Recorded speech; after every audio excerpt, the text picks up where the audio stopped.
must pay homage to him.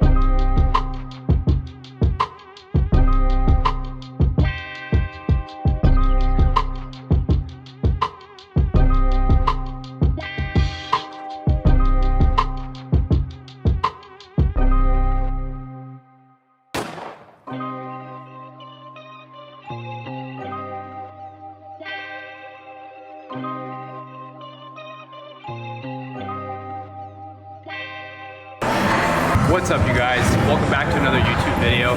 Currently putting on my liquid shot. Gonna hit this barbell stiff legged deadlift, 3 sets of, I think, 6 to 10 reps. We're going 315. I'm gonna go for like 8 to 10 reps on the first set. And then I did start off with hack squats.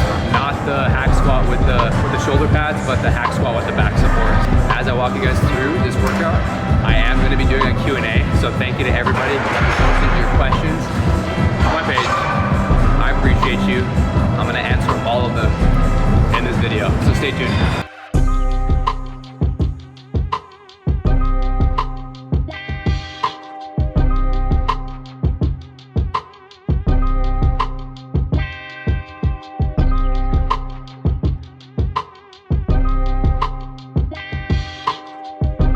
So that was 315 for like RPE 8 for 10 reps.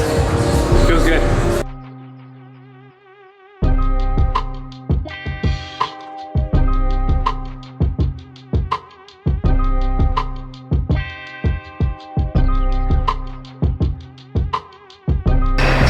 Just kidding, I'm doing 4 working sets, and that was 315 for my second set of 10 last week.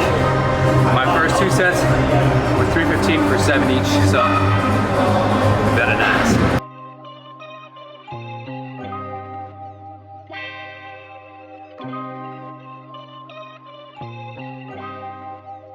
Okay, first question for mindset. How do you feel about daily affirmations? What kind of sayings would you suggest? This too shall pass. Today will be a great day. That's literally it. Today will be a great day. That's like number 1. Affirmations are super important. And I'd say they're super powerful because it's something that you can practice. And it's something to always constantly remind yourself of like what your vision is and what you want to manifest in your life. I personally believe in like the law of attraction.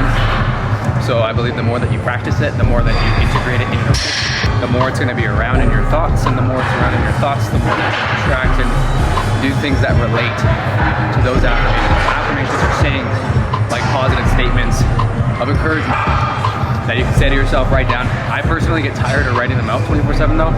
I like to write them down, put them on my wall, something like that. Sometimes I will say affirmations or just write them out, just like randomly throughout the day. I like them.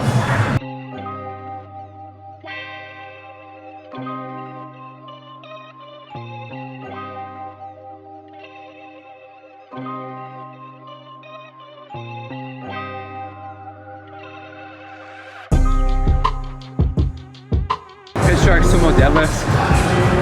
Instead of doing like a pile squat with a dumbbell, if you have this machine in your gym, it makes it so much easier. So use it. 3 sets, 15 to 20 reps. I just did 20 reps, so I'm gonna try to do that for the next 2 sets. And the higher reps kill you after heavy barbell stiff deadlifts. All glutes and hammies.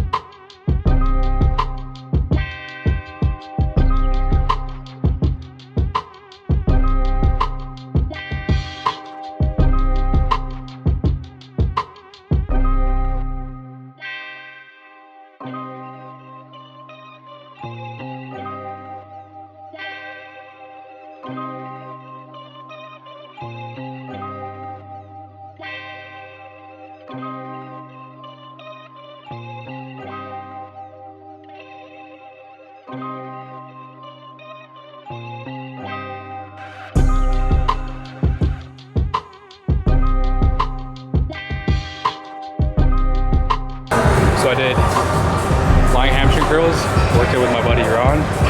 3 working sets, 15 to 20 reps, with the last working set, which is the 4th drop set, only around 8 to 10 reps. And I was supposed to do some kickbacks, but it's busy, so we're doing leg extensions.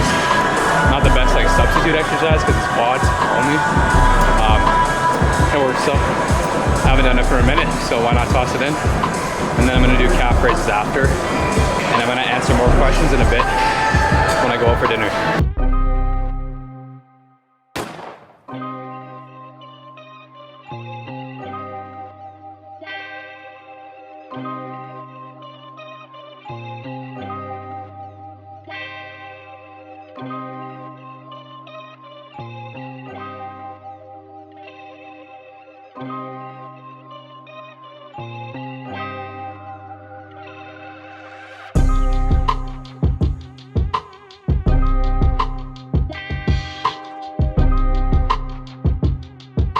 I want to record this real quick.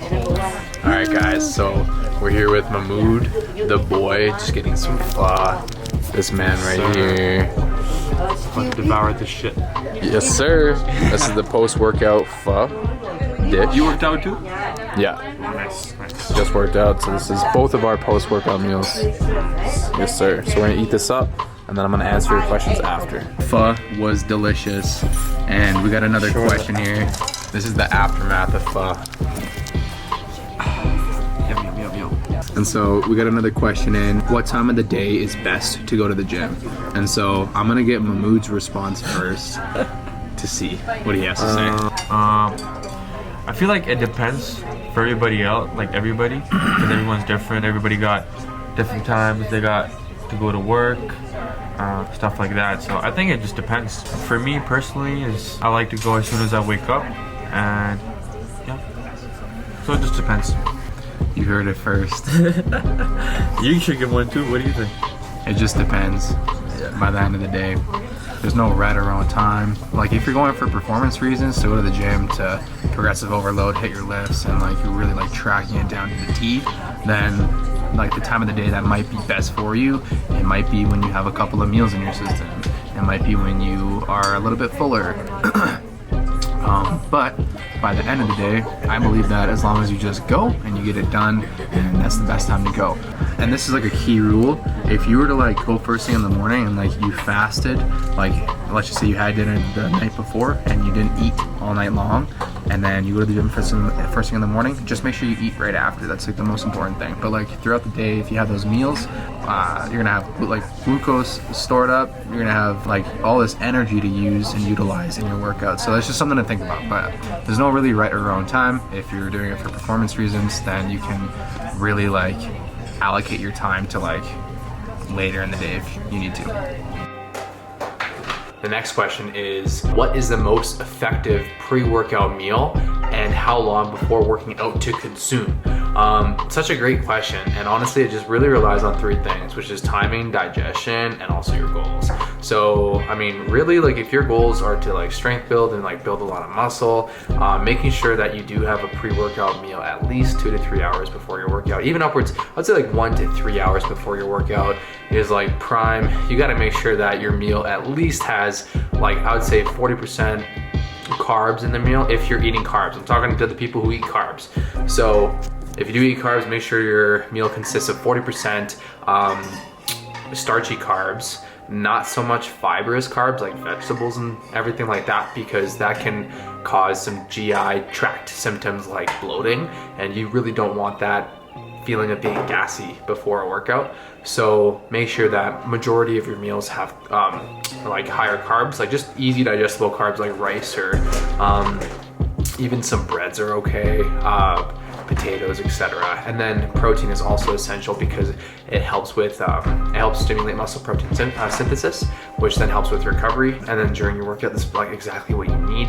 But in general, what you want to look at is like your total intake throughout the day. But the best time to eat a meal is 2 to 3 hours before the workout, and the most effective meal is again having that higher emphasis on carbs, moderate amount of protein, a little bit of fats, and like keep the vegetables at a minimum. Another great question, if you were to go back in time to the beginning of your fitness journey, what's one piece of advice you would give yourself? It would not to be to compare myself to anybody. It's called comparisitis. Because even though I was working on myself and I loved it, I always compared myself to everybody. And I was young, guys. I started working out when I was 11. So I'd compare myself to like everybody who's playing sports, and I'm like, I don't fit in. Everything else it would just be to focus on your own, focus on what you love to do, focus on what feels good, and just own that, and just go all out on that. If it feels good, then do it. You know, that's what I'll give myself. That's the awesome advice I'd give myself. Next question. What was the hardest thing you had to overcome when you started working out? The biggest thing I had to overcome was my fear of what other people would think about me. Again, when I first got into the gym, guys, which is like when I made some serious gains just from the access to equipment, I didn't talk to anybody for like a year. Literally, I would walk in with my headphones, hoodie on, and that's it. And then I'd hit my lift and I'd walk out. So, and that reflected into like all other areas of my life, because even though I was building up my self-confidence, I didn't know how to actually work on that and practice it and like break out of that comfort zone. And that's all it is, guys. It's like to build self-confidence, it's like breaking out of your comfort zone. It's like if you're afraid to say hi to somebody, once you say hi and you break that ice, it's not breaking the ice between you and the person, it's you breaking the ice between you and your confidence. And the more that you're able to break that ice and you keep chipping away at it, the more that you're gonna be able to build it up. So keep that in mind. If you struggle with like low self-confidence, just know that when you break yourself out of the box and you look at that person in their eyes and you force yourself to do that because it's super uncomfortable, the more that you're gonna be able to like harness your own power inside, which feels great. Next question. What drove you to start going to the gym and working out? The main thing was access to more equipment, because I used to work out at home, bodyweight workouts, some weighted workouts, etc. But I don't have like too much equipment to work with, so that's why I got a job at 14 years old and I started working 4 shifts throughout the week so that I could make sure that I had money to afford to go pay for a gym membership and extra protein powder and branched chain amino acids. So that is why I started to go to the gym, and that's what drove me. I wanted to look like Arnold. I wanted to build the physique that I've always dreamed of. I wanted to feel amazing. I wanted to go all in on myself, and it felt so good to do that.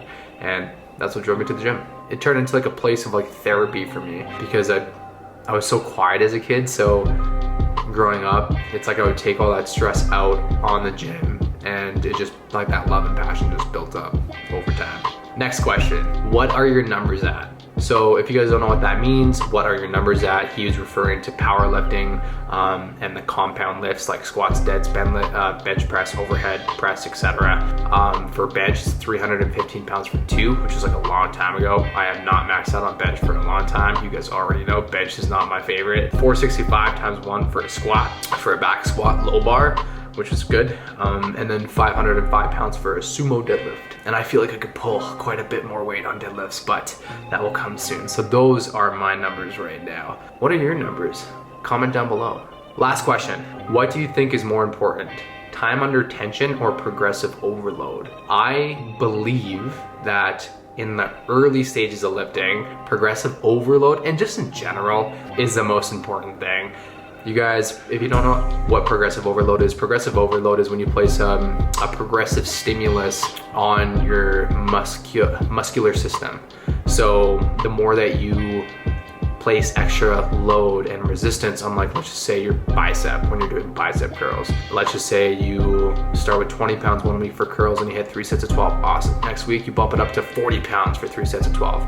Progressive overload, because you're progressively overloading and you're stimulating muscle tissue breakdown, which will help you build more strength and build more muscle over time. And you're progressively overloading to do that. So progressive overload is the key. Make sure that you guys are progressively overloading all the time, all lifts. You don't need to all the time, but I'm gonna say it right now. That's like the #1 most important thing you should be doing if you're working out. And then time under tension, which is like slowing down reps, slowing down that eccentric portion in a lift. That will come later. Focus on progressive overload, get yourself strong, and then go from there. Now, if you're more of an advanced lifter, I recommend both. You still need to be progressive overloading, but you also still need to mix in lifts that have more time under tension so you can get the best of both worlds. Then you can actually maximize your potential inside of the gym. So that's what I recommend. Now, you guys, those are all of the questions for this Q&A. So I just wanted to say thank you guys so much for posting those questions in Facebook and then also Instagram. I will be doing more Q&As like this throughout the year. So if you guys ever want to ask me questions, those are the times to do it, or just whenever. You can always just shoot me a message or just ask it on my IG. And that's gonna be it, guys. Stay tuned for the next one. If you guys enjoyed this, give it a like, comment down below, make sure you subscribe, and I'll catch you guys in the next episode tomorrow. Peace.